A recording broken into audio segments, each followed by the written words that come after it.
What is up, people? It is your boy Fishing.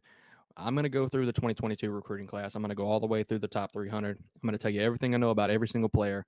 I'm going to tell you who's coming here, who's not, and who to watch out for. If you like this video, of course, man, you already know, hit the like and subscribe button. Your boy does appreciate it. This is the time of year where everything starts to get a little bit heated up. Beginning of June is here, and now we're starting to also see it.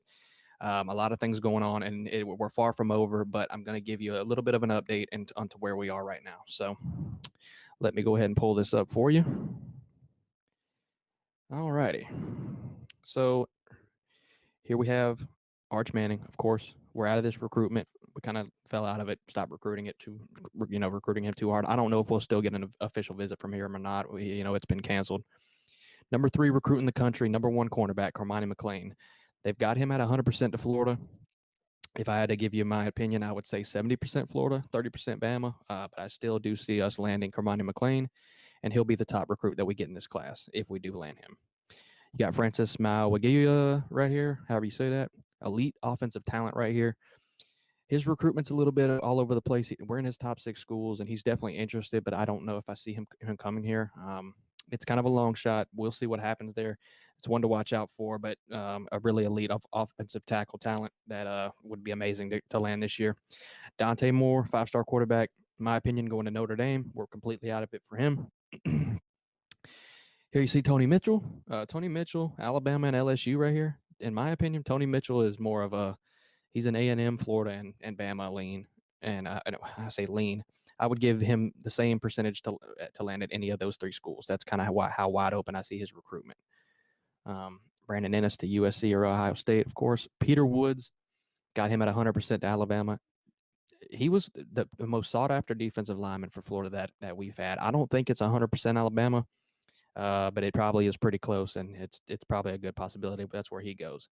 Now this one here, Richard Young. It's got him 100% Alabama.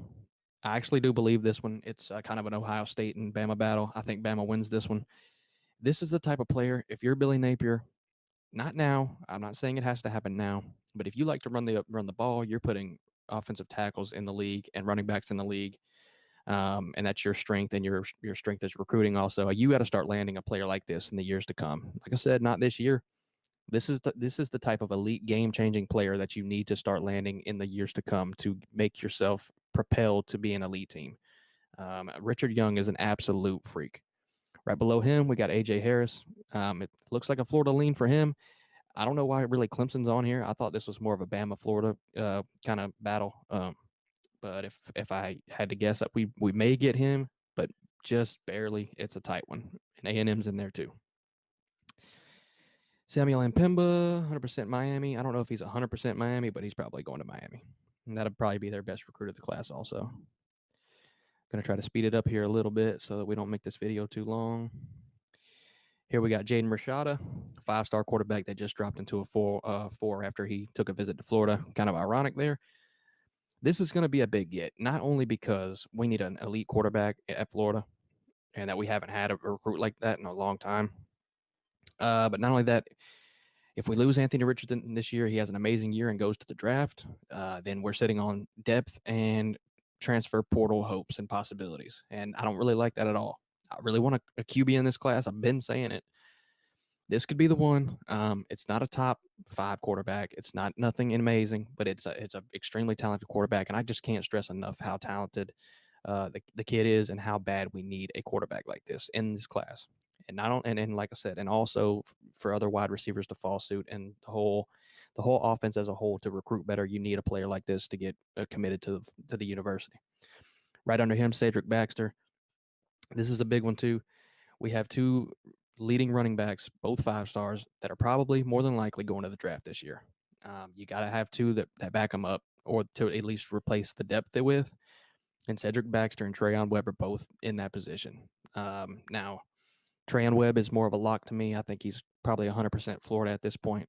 Still have time, obviously, but I think he's pretty much a lock on Florida. And Cedric Baxter is probably leaning to us, but it's definitely not over yet. So can't count that out. Malik Bryant, his recruitment's all over the place. We're in a good position with him, but we're definitely not leading at by any means. That's going to be an interesting one to watch. Top linebacker top linebacker that we're looking at here. That one will be interesting to watch because that would be a really big get for Florida at this point in the season. Eli Holstein, as we see Alabama commit, obviously. Here's one here, and this is where we kind of start here. Defensive lineman, Kelby Collins. This guy is a lean for Florida. He's the top 6 defensive lineman in the country. We're probably going to get this guy, right? But we need a lot of linebacker play and defensive line play. This is the position I want to see recruited just as much as the quarterback position. So that's going to be a big get if we land him, but we are leading for him at this moment. All right. Let's kind of speed it up. Derek LeBlanc, it says 100% Florida. I would not give it 100% Florida, but I would say we lean and we get this guy. Derek LeBlanc, an insanely talented player. Definitely going to help this recruiting class and this team. So hopefully that stays that way and we land him. Bear with me. Going through all the top 300. I promise it's going to get quicker. This video will not be too long. Raymond Cottrell was a Florida commit. He went to Georgia this class. He's actually from where I'm from, Milton, Florida. I'm in Pensacola. All right, now we have Aiden Mazzell here. We have Aiden Mazzell and Eugene Wilson, both 4-star wide receivers. These guys are not world beaters. They're both 100% to Florida, and I do see us landing them. They might be the only 2 wide receivers we land this class other than Aaron Gates maybe. But really important to get guys like this.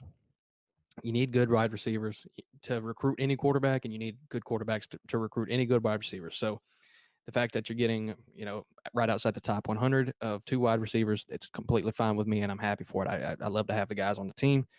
So, yeah, in other words, we're probably going to get those 2. Right under him, Will Norman, another defensive lineman, like I've said.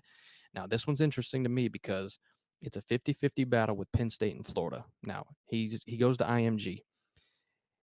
If the casual fan or just anybody on the outside looking in, you have to look at this and say, why would he go anywhere other than Florida? You got to keep this kid in state. He goes to IMG. He lives here. You got to keep this kid in state. This recruitment right here is going to tell me a lot. So just going to say that right there. You got to land that guy. You just have to land that guy. And let's move along here. See, we're getting quicker because there's just not as many, which is a good thing. There's Eugene Wilson, like I was talking about. It's a good thing because, at least at least all of our action isn't down here, right? So there's some on the front end. All right, so Jordan Hall, 100% to Florida State.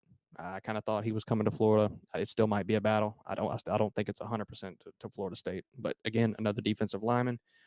Really going after that position hard in this class like we should be. There's Trayon Webb, like I said, probably a Florida lock. All right, let's get to the nitty-gritty. This is an interesting one, and I have an interesting opinion on this too. Prince Will Unumanian, I don't know how you say that, but Princely Umanian is a defensive line on the team right now, alongside Gervon Dexter, one of the only 2 with experience. This is his brother. I'm going to keep scrolling, but in my opinion, I don't know if we get this kid or not just because his brother goes here. But in my opinion, I don't see Billy Napier as the person that just because his brother's on the team that he's going to go and recruit him. I don't think if Billy doesn't want him, he's not going to recruit him hard. That's just my opinion on Billy and his mindset. I don't think if he would recruit a player here if he doesn't think that he could use them. And it's definitely not a bad thing. Now here's Jordan Hall, linebacker, right here. One of the few in this class that we're really kind of in contention for. We do need more linebacker depth and talent. That's definitely for sure. But this guy's a Florida lean, probably going to get Jordan Hall at linebacker for Florida. And okay, and now here we go. Sharif Denson. Okay, I know what you're thinking, top 202 player. This one is a really big one for me, though. This kid is extremely talented, by the way. But he completely just cut us out of his recruitment at one point in time, and we have worked our way back to that being 100% prediction for him. And I do think we land this kid. He's posted a lot of stuff about us, and I think we land him. That one tells me a lot about this staff and everything, though. That's a big pull right there on getting him. If we do, like I said, it's not over, but if we get him, that's a huge pull. Let's keep it moving. We're almost done. It's going a lot quicker. Because like I said, the bottom half of the top 300 players, that if we don't have many that we have to talk about or anything, that'd be a good thing. Here's another one, Cameron James, defensive lineman, probably going to get him. Another good addition to the depth there on defensive line. That's what the fourth defensive lineman that we're predicted to get this year. That's great stuff. It's great stuff. Well, I'll take anybody over 3 stars at this point on defensive line and linebacker. That's how bad we need them. All righty. Jordan Castile, top 260 player, safety, 4-star, 100% to Florida. He's posted a lot too. I think he's pretty much a lock to Florida at this point. We're gonna go ahead and land him. Let's see. I think there's one more on this list, and that is it, people. That is it. And we're gonna go all the way down to 298. Nope, 299. Aaron Gates, Florida commit already. 4-star athlete, probably be a wide receiver. So, and there you have it, man. I kind of just want to go as quick as possible. Don't make this like a 30-minute long video like a lot of other people do. Get it in and out super, super short, super sweet. Get it done. Keep it moving. But let me know what you guys think, man. I mean, who do you want to see come? Who are you high on? Who are you not high on? Who do you think that I'm wrong about? Just let me know down below, man. I feel like I've been talking so fast for so long, I can't even get my words out. Let me know in the comments, man. If you like the video, subscribe, hit the like button. I'll appreciate all of y'all, and we'll see y'all, man.